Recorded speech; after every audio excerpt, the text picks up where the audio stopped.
Hindi mo pwedeng tanggalin yung pagdududa ng mga tao na baka kayo-kayo lang mananalo dyan.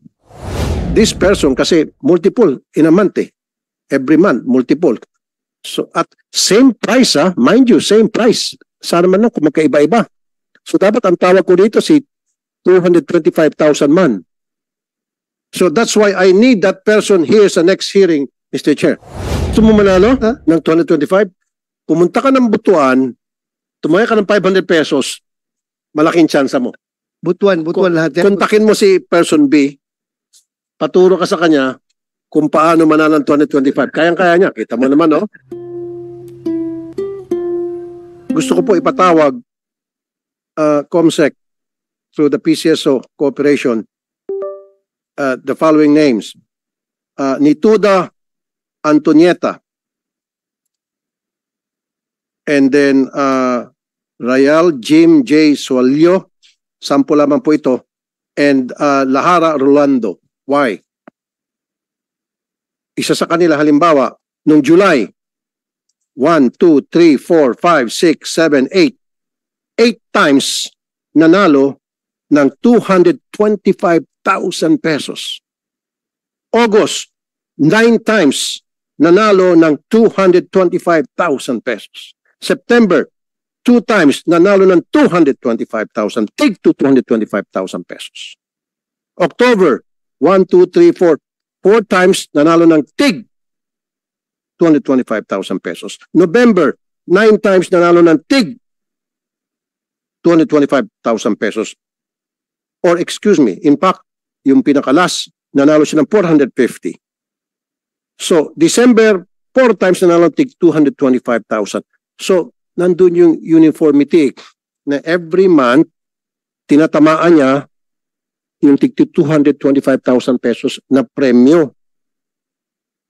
Okay? O August, tig 225,000 naman, 9 times. So, this amounted to 8.3 million. Actually, 9 million to eh. Tama? 9 point something million. So, ano po yung probability na one person will hit many times in the period of 6 months with the same amount? Your Honor, yan po yung sinasabi kong lotto agent na pinakikiusapan ng mga kanyang bettors, and definitely when he goes to the branch, kasi 10,000 and below, kaya pa po yan ng, ng outlet. 10,000 and above, up to 300,000 pesos, he has to go to the branch. Pag kayo pa, ang branch po normally, nasa Kapitolyo yan eh. So kung nasa malalayo kang lugar, ang logical po and practical way is to talk to your most likely suki muna, pakisabay na ito. In fact, we invited that yung sinasabi niyong tao for today at sabi niya hindi siya makakapunta. Nagpadala na lang po siya ng video. If you care to listen to her video, yes, para po natin, meron po kaming video ng ano niya. Yes. And also, with that, if I may add, kaya nandito yung BIR, bakit ang TIN number niya ay 0000? 6 months na siya nanalo, several times, multiple times, at 225,000 each time na siya manalo, na umabot na ng 9 point something million, and 0000 pa rin ang TIN number niya. Mamaya yung BIR will explain to us how did it happen.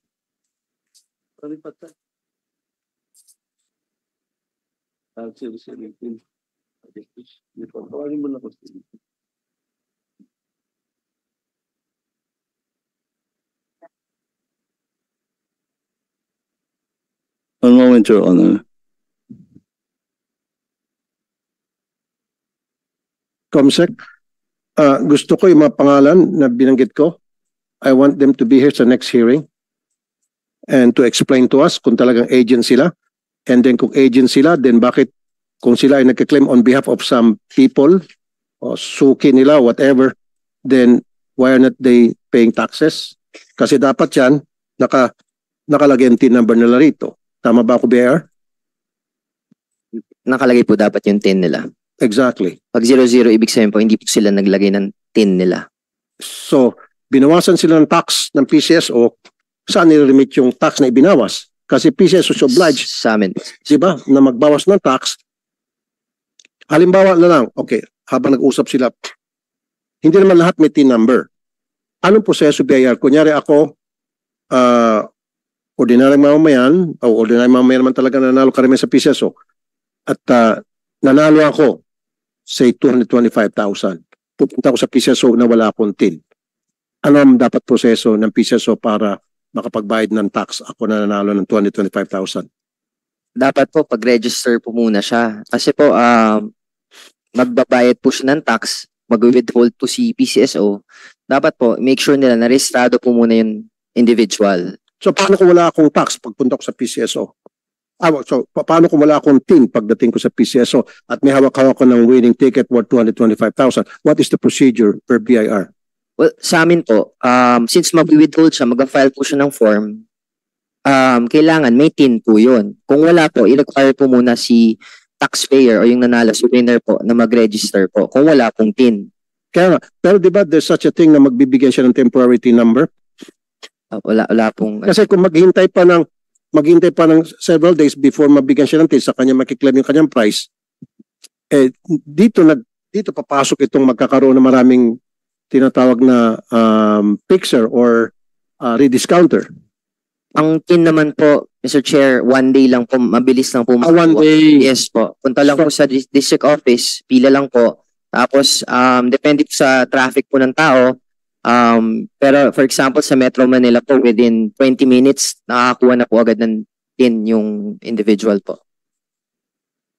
Pero, mamaya sa PCSO ang tanong ko, pero wala ba kayong tao sa PCSO na naka-standby doon para sa mga winners, turuan sila, i-guide sila, i-process yung kanilang team doon sa mga walang team, nang sa gayon, hindi na pupunta sa mga tinatawag ni Mr. Robles sa mga agents at para ibigay yung kanilang winning ticket?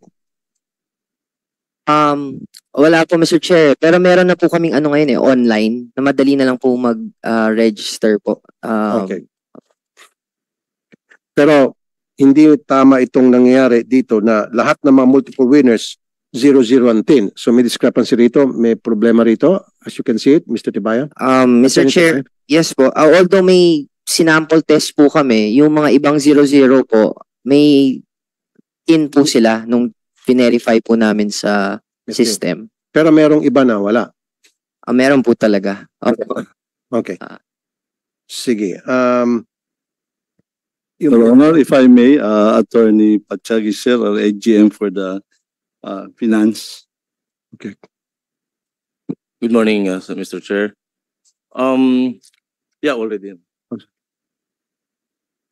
Good morning. As regards the alleged absence of the TIN, Your Honor, we have actually the TIN supplied by the winners. And that's part of the Certificate of Creditable Tax Withhold at source submitted to the BIR. Mr. Arnel Casas, I have a copy Your here. Honor, Attorney Matiag, sir. Pachag, Larry Pachag. Pakipalitan na. Pakipalitan. And then pakilagay dito para makita kang pangalan para they will be identified properly. Diba? Siya po ay si Attorney Attorney Lauro Patiag, Your Laura Honor. Patiag.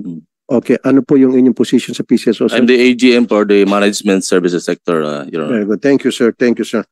Sir, sa lista na meron kami, July 2023, 2,619 bettors ang nanalo. Number of bettors with TIN numbers, 271. Ano po nangyari doon sa difference? Sila ba ay nakapagbayad ng tax? Yes, Tutuloy ko po, August 2023, 2,786 ang mga nanalo, 248 lamang ang may TIN. September 2023, 2,603 ang nanalo, 225 lamang ang may TIN. October, it goes on and on and on. So, ano nangyari doon sa mga walang TIN? Were they given TIN numbers and were they able to pay taxes sa BIR?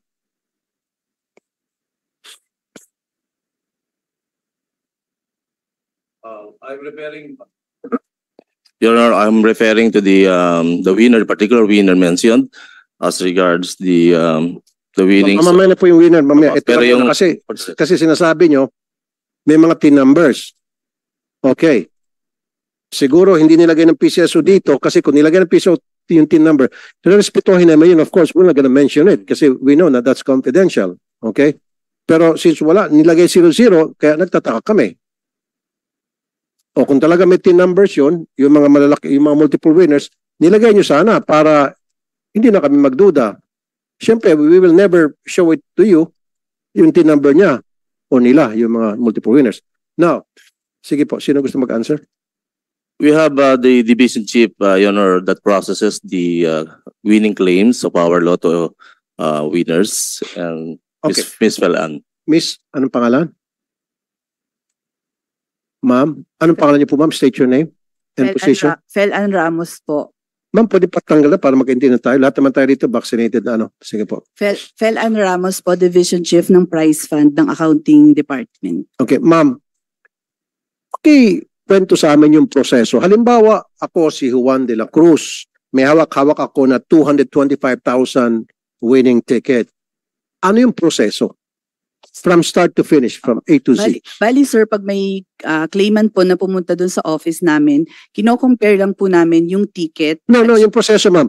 Yung pagpasok niya ng gate ng PCSO, saan siya pupunta? Bali sa guard po para po magpirma ng ano, ay mag-fill up po ng form yung Sa guard pa lang. Opo, claimant's form. Saan guard? Yung sa gate? Dun po sa may second floor na po. Sa second floor. Opo, sa division po namin. Pero pagpasok sa gate, sabihin niya, pupunta ako sa PCSO kasi meron ako winning ticket. Yes po. So, after the gate, sabihin sa kanya, sige, lahat ng mga pananalo, punta sa second floor. Yes. So, Juan de la Cruz will go to the second floor.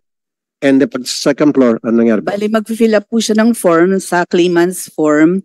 Then after po nun, ibibigay po ng ibibigay ng guard dun sa staff po namin para i-validate po yung ticket. Okay. So pag once na may ticket po, ang kino-compare po namin is yung 2 valid IDs plus yung ticket po na dala niya.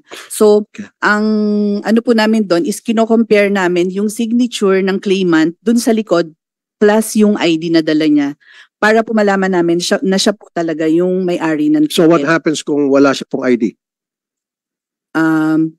Sir, pinapaprovide po namin siya ng ano ng ID. Hindi, kaya ma'am, hindi naman po lahat ng tao may ID. So, paano kung pumunta siya, sabihin niya, wala akong ID, mahirap lang ako. Required po talaga, sir. So, Required. kailangan po talaga siya mag-produce ng 2 valid IDs. Okay, sige. So, wala tayong problema dyan. So, required ka, kailangan meron kang 2 valid IDs, government IDs to, ano? Yes po. And then, ipipresent mo yun sa PCSO, pagbabanggain ng PCSO, yung ID, doon sa nakapirma sa ticket.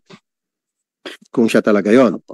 Okay, and then, Tapos once na-verify po yun, pag once na-verify na po namin, i-validate na po namin yung ticket, may lalabas po dun sa machine namin na pay ticket siya.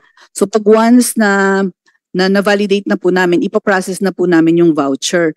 Regarding po dun sa TIN, may mga ibang claimants po kasi na wala po talaga silang TIN. exactly. So yun po yung ginagamit namin, sir, yung 00.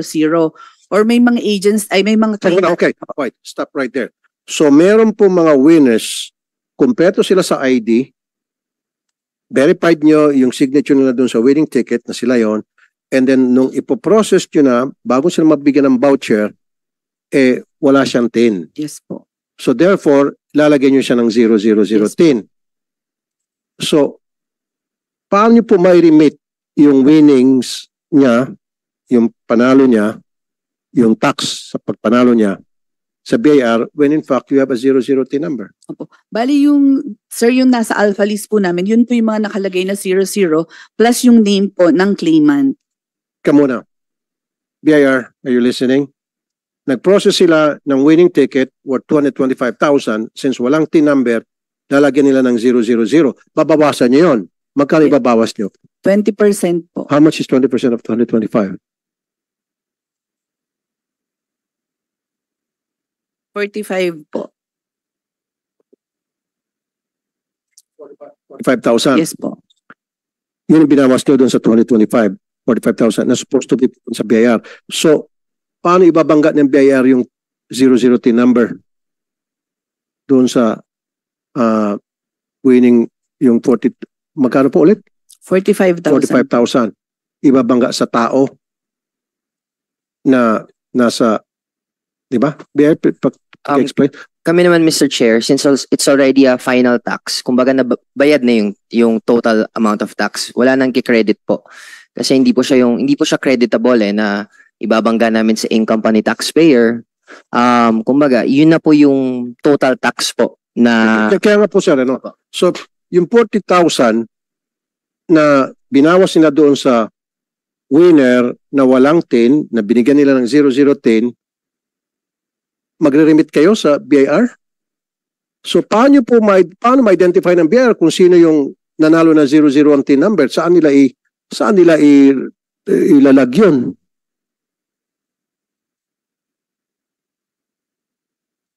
BIR, how can that happen? So, Juan de la Cruz, 40,000, 0000. Paano niyo po? well, technically, Mr. Chair, hindi namin exactly mababangga kung lalo na kung may multiple names na makakapangalan po. Kasi ang pinaka-identifier po talaga namin is yung TIN ng individual. So ano gagawin niyo po doon sa mga tao na pinawasan ng buwis daw ng BIR, ng PCSO, at isinabit sa inyo pangalan with 0010. Ano pong ginagawa niyo? Nangyari na ho ba yan sa iyong experience? Does that happen? It never happen or it happens many times? And kung nangyayari po yun, ano yung ginagawa niyo doon kay Juan de la Cruz na 0010 at marami sila at nagbayad ng mga taxes? What do you do with them? Kung totoo yung sinasabi nila. Kami kasi, Mr. Chair, what we do is, may mga... Pero sagutin mo, nangyayari ba yun? Yung sinasabi niya, consistent ba yun? Sinasabi niya? When, based sa records po, marami po talagang 000 nangyayari po. Sinasubmit sa inyo ng PCSO? Yes po, meaning blank po yung TIN na sinasubmit po sa amin. So what do you do with those winners na 000 ang tin? So paano ibabangga yun sa Hindi na tao po, na samantalang wala naman tin? Ang tin naman yung pinaka-identification, tax identification ng isang taxpayer. opo, So ano mangyari dun sa pera? Kung inaamin mo pala meron. So saan napupunta yung pera ng mga nagbabayad ng tax using the 0010 number? yung tax po, nare-remit po sa BIR, nababayaran naman po sa BIR. Kaya nga po, pero kanino po ibinabangga, wala naman tin number. Di ba dapat yung ibinibigay na winnings, yung taxes, mga tax doon sa winnings, ibabangga yun sa tao na nanalo, na may tin may tin number. Since wala itong tin number, kayo nang gagawa ng tin number doon sa 00? Hindi po. May mga instances, Mr. Chair, check po namin kung meron talagang TIN. Kasi minsan po, napansin po namin, wala nga pong sinasubmit si PCSO and then, nung dinouble check po namin, may TIN naman pala yung individual. Okay, sige. Yung wala po talagang tin, nagsasabit ng PCSO ng walang tin Apo. na bayad na tax mula sa winning sa loto. Ano pong ginagawa nyo? Yun, Doon. Sir Chair, hindi namin ma-identify talaga kasi wala po talaga siyang TIN. So ano ginagawa nyo po doon sa perang yon? Yung na-remit sa amin po, counted pa rin po as collection kasi may nanalo pa rin po and may tax pa rin pong dapat bayaran dun sa panalo. Counted as collection. Yes po, opo. Okay. Kasi, opo. So napupunta pa sa kaban ng bayan. Yes po, Mr. Chair. Okay ako dyan. Pero tulad sinasabi ko kanina, ang daming multiple winners na walang tin at base po sa record ng PCSO, libo-libo po ang mga nanalong bettors pero hindi po tumutugma, daan lamang po ang may tin numbers. Example, July 2023, 2,619 nanalo, 271 lang may tin. Yes, Mr. Chair. Actually, for those who are taxpayer po talaga, there is already a TIN for the taxpayer. Meron po kasi talaga mga winners na hindi naman talaga sila yung may fixed income or may business. That's why wala pa silang tinatawag na TIN. And in that case, they will not be able to claim the same deduction or withholding tax as a creditable for filing of their income tax return.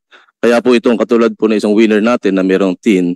So that winner can use that certificate of deduction as part of his documentation when he files the income tax return. Kino-consolidate po kasi ang income ng isang taxpayer, and that this can be considered as part of his income but already deducted into 20% final tax. Okay, Miss Felian Ramos, tama? Ikaw. Why don't we do this para hindi mo magkalituan? Lahat po ng mga nanalo, dapat pag nag-submit kayo ng tax na binawas nyo doon sa winning niya, MT number na. Sabi ng BIR, less than a day lang daw. So, dapat from now on, huwag kayo mag-submit ng 0010 sa BIR. Kasi diyan magkakaroon ng pagdududa ang lahat eh. Hindi mo pwedeng tanggalin yung pagdududa ng mga tao na baka kayo-kayo lang mananalo dyan. Di ba? Kayo-kayo at kayo-kayo mga nag-claim. Hindi niyo maalis. Kasi katulad nito. July. Grabe naman to. Sobrang swerte niya. Isang tao lang to. So, ito ay claimant. Obviously, for me, kung susundan ko yung sinasabi nyo, this is a claimant. This is not a winner. Tama ba? Inaamin nyo na po sa akin. Hindi, gusto ko pag-amin. This is a claimant. So, claimant, ang definition nyo, not necessarily the winner. Ako na po nag-fill in the blank kasi ayaw nyo diretso sa akin. So, agent ito. Na, on behalf of the winners, siyang puntahan. So kumbaga, alam na ng mga winners na siguro may karatula sa bahay niya, kapag kayo nanalo sa loto ng 2025, dito kayo pumunta sa akin at babayaran ko kayo on the spot, wala nang abala. O baka may website dyan sa, tingnan sa internet, kung may ganon na nag-o-offer, meron ba? Okay. May I acknowledge the presence of Senator Coco Pimentel, our Senate Minority Leader. Senator Coco, good morning po sa inyo. Thank you, Mr. Chairman. Hahabol na ako sa topic, Mr. Chairman, pero this is a very interesting topic. That is an earth-shaking discovery, Mr. Chairman. So we have to pursue this subject matter. Thank you. So tulad nitong si person B, okay, ang dami niyang panalo. So kung susundin po, Senator Coco, yung sinasabi ng PCSO dito, na claimant ito. So in short, agent, pwede rin pixel. Okay, AMLAC, nandito yung AMLAC. May AMLAC tayo rito, ano? Okay. Or pwede rin ito ay taong nagmamoney launder. Diba? Or maybe, ito po ay si person B ay nakaabang sa PCSO. Na Ma'am Felian Ramos, di ba meron kayong kwarto muna na kung saan nilalagay niyo muna yung mga winners doon? Sama-sama sila muna mag-antay, waiting room? Yes po, sir. Okay. So baka itong taong ito, take a note, Ms. Felian Ramos. Can you please raise your right hand and repeat after me? I, I, please state your name, Fel Anacela D. Ramos, swear to tell the whole truth swear to tell the whole truth and nothing but the truth in this nothing but committee. the truth In this committee. in this committee. Okay, thank you. Okay, thank you, Ms. Felian Ramos. So, are you saying na kung yung sinasabi ka ni Mr. Robles na agent, sige, for the sake of argument, agent nga siguro yon. So, may tao doon sa PCSO siguro na nakaabang na parang sa LTO ba? Hoy, may panalo ka dyan.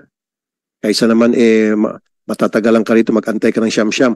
On the spot, babayaran ko na lang yan. That is a possibility? No, pakianswer lang. Is that a possibility? Yes or no? Lagyan mo yung mikropono. Sa part po ng PCSO. No, basta sabi mo, is that a possibility na merong kung going with what Mr. Robles said na this might be an agent, meaning hindi siya mismo yung winner o hindi siya mismo ang bumili ng ticket para maging specific tayo. So, this person kasi multiple in a month every month, multiple. So, at same price mind you, same price. Sana man lang kung magkaiba-iba. So dapat ang tawag ko dito si 225,000 man. Ito na dapat ang middle name niya.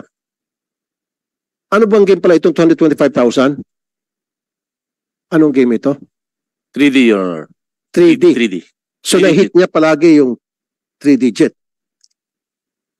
Well, as far as that... So ibig sabihin, that- siya ay pang 3D lamang na agent. Pag may mga nanalo ng 4D dyan, walang pakialam sa'yo, baka ibang naka-assign dyan. Well, for that particular situation, Your Honor, the winner is the agent. The game that is very popular in that area in Mindanao is 3 digit. So is this person B, is from Mindanao? If you are referring to the person only, you have mentioned earlier, Mr. Chair, the 225,000 is the No, one. this person B. Siyempre, nagbigay ko ng mapangalan, pero nirambol-rambol ko. Pero yes, what? That's So you know what I'm talking about. You know who am I talking about, right? So this person na nasa screen ngayon na multiple winners ng 225,000, except of course nung November, yung last day ng November, I don't know what day was that. 9 times siya tumama, 450,000. Ano ito 450,000 by the way? Anong game ito? Pinanalo na niya. That's 3D. 3D also, Mr. Chair. But dalawa po yan, kaya nga naging 450. Dalawa. Opo. So pumunta siya sa PCSO, hawak-hawak niya dalawang ticket. Hello, PCSO, naisahan ko na naman kayo. Meron akong pinanaluan dalawang 3D, so ibig sabihin sa one particular bola, ilan lang pwede manalo ng 225? Isa lang, di ba? Tama? O pwede manalo multiple winner. Yeah, multiple winners. Pwede sa isang game. Each will get 225. Yes, So itong taong ito, pumunta no last part ng November, may hawak-hawak na dalawang ticket. yes. That's correct, Your Honor. Okay. So going back to sa question ko,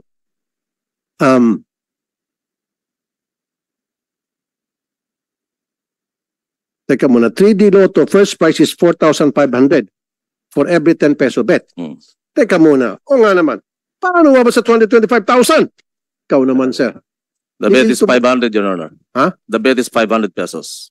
500. So alam niya na mananalo siya ng 2025 para mag-invest siya ng 500 pesos. Teka muna. Dali. Yes, Your Honor. Okay, 3D Lotto, first prize is 4,500 for every 10 peso bet. So ngayon, para ma-reach itong 225,000, mag-bet siya ng 500 pesos for a certain number. So parang alam na niya na mananalo siya. Kaya siya nag-invest ng 500 pesos. At 8 times. Parang, di ba? In August. July. August, 9 times. Siya pa rin. September, siya pa rin. Your Honor. But not once. Meron pa. Alam mo, si A, mamaya pakita natin si A. Marami sila eh. Meron si A, si B, si C. Puro multiple winners to. Mamaya papakita sa screen. Si D.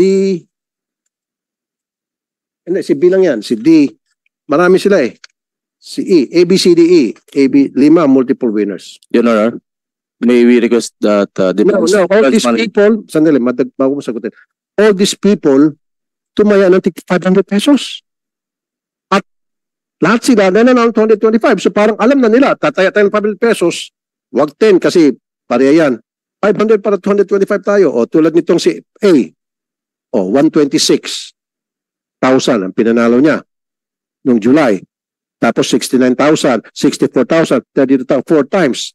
August 2 times, September 2 times, October 2 times, November 2 times, December 2 times. So, are you saying agent pa rin to? That's correct, Your Honor. In this regard, may we request the branch manager of the concerned branch that handles the claims of this particular person, Mr. Misael Hamak, Agusan del Norte Branch Office, Your Honor. Okay. Si person A, anong game po ito? Go ahead, Mr. Senator Coco. Yes, si person B kanina na-establish natin na 3D Lotto ang nilaro. Ito si person A naman na naka-flash sa screen. Ano naman ang laro nito? For that person A, Your Honor, he bet on 658 and 655. That's why the winning ticket is 14,600 and 100,000 pesos respectively. So hindi jackpot yan kung 650. It's not a jackpot. It's not a jackpot. Oh, Wala so, po kaming dalawang beses na numbers nanalo. lang. I think the person A Okay got po. maybe 3 to 4 numbers That's correct. or 5 numbers. Five siguro, numbers. 5 numbers. Okay. So, and person A is the actual winner who does not hit the jackpot but the lesser prices? O ano din siya? Or Agent. Your Honor. agent? Lotto agent, Siyempre yung mga, ito bang agent na ito, announced ba yan? Alam ba ng lahat na nagbibet sa loto na, uy, may agent na taga-kolekta para sa atin? Wala yata ako na I-encounter na gano'n na. Tsaka pagkatapos ay si person A, siya ang willing na siya ang declared claimant and then the taxes are applicable to that, to person A. Yes, that's So that it's the tin of person A, he is the recorded taxpayer. yes, that's correct. It Okay. happened. Your Honor. And then when he gives the prize to the actual winner, magkano? That we do not know already, Your Honor, because that's the practice, Your Honor, in the provinces. Because actual winners would not mind to go to the branch office because it's malayo po ito, lalo sa head office natin. So the practice really is for the winners to approach their suki na lotto agent, and the lotto agent will accommodate for fear, of course, losing that suki. So yung kanina nating person B is a lotto agent. Yes, that's correct. Person A, is he or she a lotto agent? Lotto teller. In this case, lotto teller po ito pangalawa, Your Honor. Lotto teller. So, teka muna. Saan na tayo? Okay, baka sige, Senator Dependent Lotto. kasi ako dun sa... Okay. Sige ba, Chairman, Wala bang lotto office sa region na pwedeng punta na they don't have to come to Manila para i-claim yung kanilang ticket na more than 10,000? Meron po tayong tinatawag na branch office sa bawat bayan, bawat probinsya. But the reality is that meron po tayong mga lotto agents sa mga far-flung areas. So for practical reason, ang lotto agents po natin is weekly nagpupunta sa branch office to submit their weekly report. No. What I'm saying is, so merong office sa lahat ng mga probinsya ang Meron po. PCSO at yung mga syudad. Halos lahat po meron. Okay. So pwedeng pumunta doon yung mga nanalo. Yes, that's correct. So what you're saying to us here now is mas prefer yung mga nanalo, pupunta sila sa mga tinatawag na agent. Yes, yun nga po, for practical reason, may mga instances po sa ganyan na nakikiklaim sila, nagpapadala po sila ng winning ticket because they trusted the loyal bettors or customers ng ating mga lotto. So ibig sabihin, identified na sa Identified isang na po. lugar. Kunyari si Mario, itong agent na ito mapagkakatiwalaan. So lahat ng mga nanalo, putok na putok ang pangalan niya, imbis na pumunta sa opisina ng PCSO sa probinsya nila o sa syudad kung sa may PCSO, pupunta lang kay agent. That's correct. Pinagkakatiwala. Yun po. At si agent nang magpo-process nito sa PCSO. Okay? Tama po, Mr. Chair. At gamit-gamit yung kanyang TIN number. Opo, tama. So lalabas na siya ay nagbayad ng tax. Pero in some cases, walang TIN number eh. Mismo inaamin ng BIR eh. Malamang po ito yung mga karaniwan, yung mga talagang winner. I mean, the single winner for a particular bet lang. Hindi ito yung mga typical na agents natin o kaya lotto operator. Mr. Attorney Tibayan, na tingnan nyo na po, naibigyan na naman natin sa inyo yung listahan ng mga multiple winners. Meron ho ba silang lahat na TIN number? A, B, C, D, E? 5 of them who are multiple winners? May mga TIN numbers na ba sila? May TIN numbers ba sila?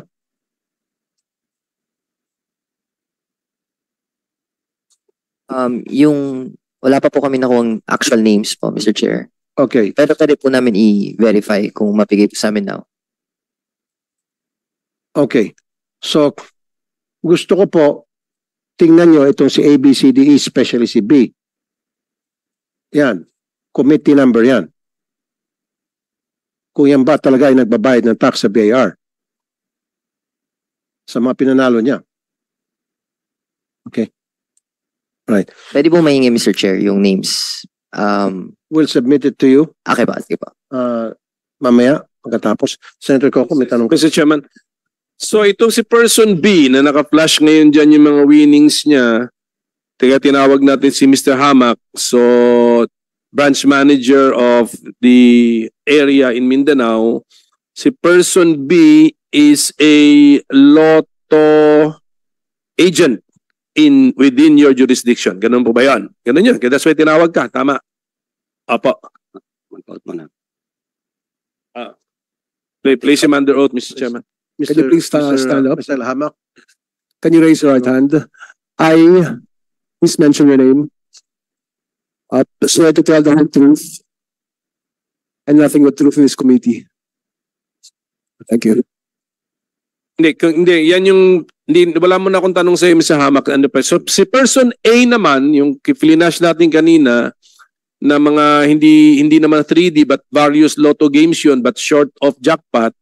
So definitely, yung mga winnings na yan is also concentrated in an area kasi lotto teller ito, supposed to be. So, tama po to, AGM, Patiag, yun po. Si person A. Yung mga winnings na yan, parang dito rin na na-determine natin yung kay person B na sa may Agusan area siya, ito rin, madidetermine din natin anong area ito. Yes, Your Honor, Opo. agent po siya sa NCR. Teller, sabi nyo, teller. Sabi mo teller. teller. Oh. Okay, so kasi ang Lotto branch or outlet is authorized to pay immediately how much? Up to how much? Yeah, sige, si Mr. Hamak, alam mo yun. Permission to speak, sir. Up to 300,000 po. Sa branch po. Branch. The branch is the PCSO office, the branch. Yes, But how about the PCSO, the Lotto outlet?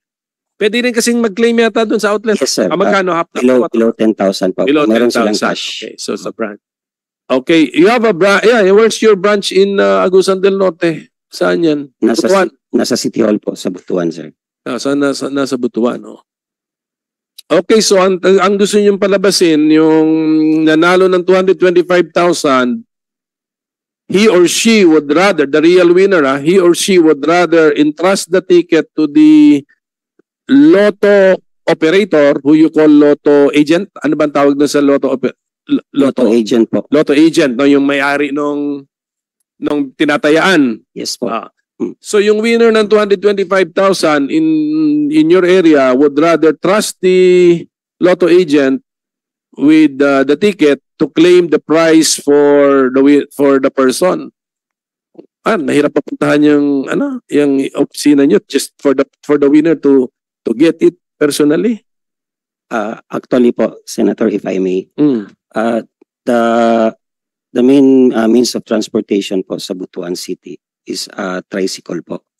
No, may mga maliliit lang na jeepney. At saka yung Lotto outlet niya po is located po around 15 kilometers po malayo. So hindi po ganun ka-accessible. So ibig sabihin, si person B, lahat ng mga pakilagay si person B.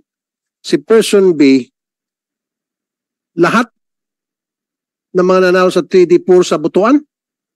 Yes. Wala nanalo sa ibang lugar? Kasi binigay sa amin ng PCSO, puro person B. Hindi po namin Si person B saan nakatira to? sa Butuan City po. Okay. So ibig sabihin, napakaswerte naman ang Butuan. Mukhang palaging 500,000 ang taya, 500 pesos versus 10 pesos. Nag-guess nyo po? Kasi 200, para makuha niya yung 225 winning, yung July, alam mo, yung first winner, he or she has to bet 500 pesos. So, ibig sabihin, dyan sa Butuan, lahat ng mga tao dyan sa 3-digit game, ang binibet is 500 pesos. Ang lakas pala tumaya ng mga taga-Butuan. Kaya tinatamaan nila 225 every time. So that's why I need that person here sa next hearing, Mr. Chair. Whoever this person is, paki-explain sa amin kung sino-sino yung mga tao na binibilhan niya para diretso na tayo ng mga winning tickets na ang tinataya ay 500 pesos kaya tumama ng 225. Is this one person or many persons? At pala kung gano'n, itong mga taong ito, sobrang pagkasugarol. Kasi 10 pesos lang dapat ang bet mo sa isang ticket. Parang sigurado na silang lahat na sila'y mananalo. That's why they have to bet 500 pesos. Kasi kung ako, ba't ako magbibet ng 500? Eh, hindi nga ako sigurado. Tsambahan yan, kahit na 3 digit. So baka nabigyan siya ng tip. Walang iniwan niya sa weteng. Pag nabibigyan ng tip, tataya ng winning number, nanalo. May tip ba ito si person B? O mga kliyente niya? Go ahead. Go ahead po. May I answer, Mr. Chair? Yes, sir. Actually, sa Mindanao po, ako, proud Mindanaoan din ako. Marami po talagang Ako rin po, sugarol. taga Mindanao din po Yes, ako. taga Sugarol. Even though at that time of High Alay pa po. No? Malalakas po talaga. May mga tao po talaga, lalo na may mga, maski na may mga business, nagtataya ng laki-laki. Now, yung sinasabi niyo po, So sandali lang, sir. sir, So you mean to say, puro Mindanao lang, taga Mindanao lang, ang nananalo ng 225,000 at 500 pesos ang bet nila each ticket. Wala sa Luzon, wala sa Visayas, kasi puro Mindanao lang nakita ko eh. Wala ko nakikita nabibase ko lang, sir, sa area ko po. Yung sa betting Kaya public. paki-explain, PCSO, bakit Mindanao lang, ano po yung sa inyo, Agusan? Bakit Butuan. sa Butuan lamang, ang merong multiple winners or nagbebet ng 500,000 at 500 pesos at nanalo ng 225,000 each time. Bakit wala sa ibang lugar? Bakit wala po sa Visayas? Wala sa Cebu? Wala sa Pangasinan? O sa Quezon? Sa Yung iba, Sorsogon? Pwede, sir, Mr. Chair, yung mga games po namin, sir, may mga games po na halos yun yung malakas at saka patok talaga sa isang lugar. In Mindanao, malakas talaga yung 3D. Okay. At saka meron pa ngang dati na 2D, yung last 2 ng sa illegal, yung last 2 ng 3D natin. Yun po pinakamalakas. Particular, okay. Yes, sir. Malakas po yung 3D. Okay. Accepted. Understood. Pero, kung saan man lugar itong si person B, napakaswerte naman ng mga tao dun sa lugar niya na palagi na is this one person, itong nanalo 225, kung halimbawa siya agent, one person nagpapalit sa kanya palagi o these are multiple people na tigpa 500 pag nagbet. Sabi mo nga sa Mindanao, malakas magbet yung mga tao. Okay, kung yun talaga paniniwala mo, sabihin natin, sugarol mga taga Mindanao, galing sa iyo yun.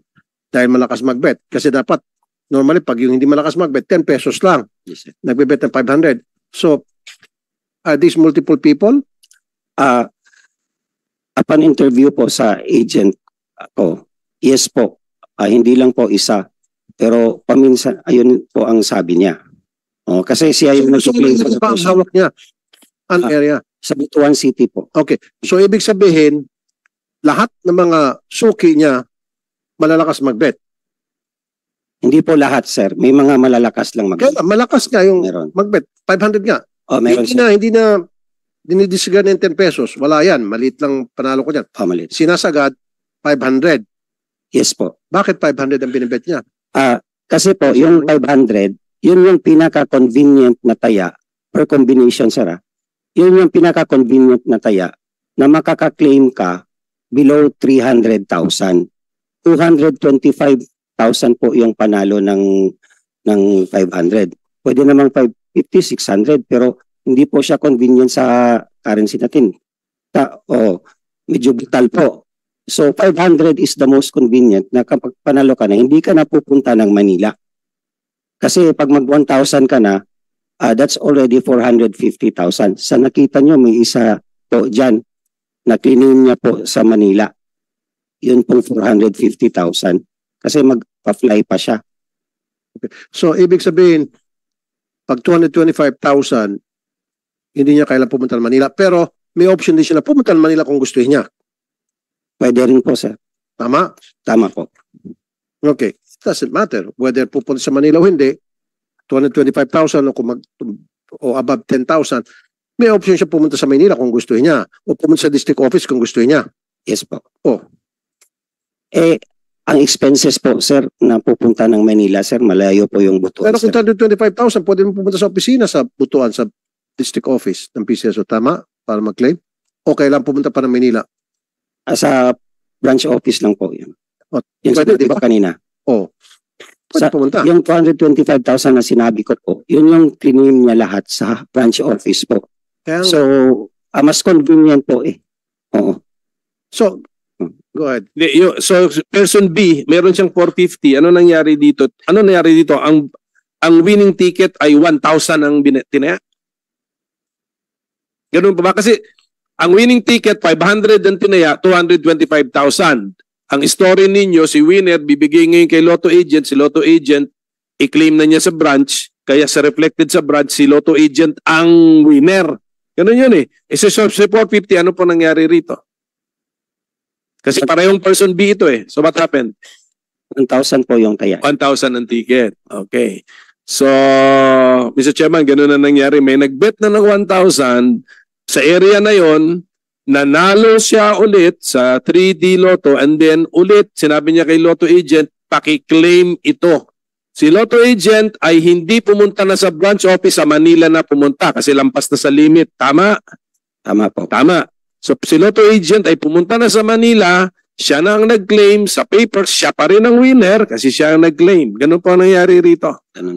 Apo. So, tumaya ng 1,000 pesos sa 3D. Ngayon itong 3D, hindi ba to Mr. Chairman, when I say Mr. Chairman Juni Kuwan, hindi ba ito designed actually to cater to the small bettors? Ito yung mga 3D na supposed to be paano ba yung waiting noon? Ano ba yung waiting? Two numbers lamang waiting? Two numbers lang. So parang ito 3 numbers. Parang I thought this was to cater for those small bettors na mga 10 pesos, 20 pesos lang ang kaya na gusto nilang may chance manalo. Ito, you're telling us that wini-wager now is more than minimum wage. Sino tinatayanan nila is more than the minimum wage sa area. Tama ba, Mr. Amak? Anong minimum wage nato sa Caraga? Oh, siguro ganun, more or less 500 siguro ngayon with the increase na. Oh, katakot-takot na naawa yun. 500 pesos ang minimum wage natin and they're betting their minimum wage dito. They're supposed to be the small bettors itong 3D game eh. Oh. So, ganyan na nangyayari. So, ang next question ko pa nga, Mr. Chairman, after telegraph ko lang, but no need for an answer. Si Senator Bato? Senator Bato de la Rosa. Okay, go ahead. No need for an answer, but tatanungin ko sa susunod, kumikita ba tong 3D games natin? Kasi ang tama. This is just one area, Mr. Chairman. Isang agent lang ito. Isang outlet lang bali ito. Isang outlet lang yan. Siguro in the future, sasabihin tatanong na natin sa PCSO, which of your games, kasi kaya nyo naman i-segregate yan eh. Ano yung taya sa game, ano yung payout ninyo, which of your games are making money and which are not making money. Okay, so maybe in some future time, i-follow up ko po yung tanong na yun. But please, gather the data necessary for the answer. Yes, Mr. Chairman. Yes, anyway, si person B, Senator Coco, papuntay natin sa next hearing para tanungin natin siya at lahat ng mga nandun, A, B, C, D, E, kakausapin natin, magpaliwanag sa atin yung proseso ng kanilang claim at paano, bakit sila nilalapitan and all. Senator Bato, meron po kayong opening statement? Wala, Mr. Chairman. Just would like to hear the hearings. I would like to hear the hearings. Baka masyado ng seryoso yung balitaktakan dito. Okay. Pumunta ko dito, baka may chance rin kung manalo ng loto. Matagal ako tumataya talaga ng loto. Hindi ka pa nanalo? Halos, nanalo ko ng 5 digits, well? Yes. Magkano? Malaki-laki rin ha. Gusto mo manalo ng 225? Pumunta ka ng Butuan, tumaya ka ng 500 pesos, malaking tsansa mo. Butuan lahat yan. Kontakin mo si person B, paturo ka sa kanya kung paano manalo ng 2025. Kayang-kaya niya. Kita mo naman, no? Multiple, 8 times July, 9 times. Galing mo niya. Di ba? Thank you, Mr. Chairman. Okay. Baka naman magaling na siya sa combination o baka marunong na siya mag-anticipate. Okay itong trading nito. Di ba? Kumbaga, meron siyang regla. Nireglahan niya siguro. Kaya nanalo siya. Now,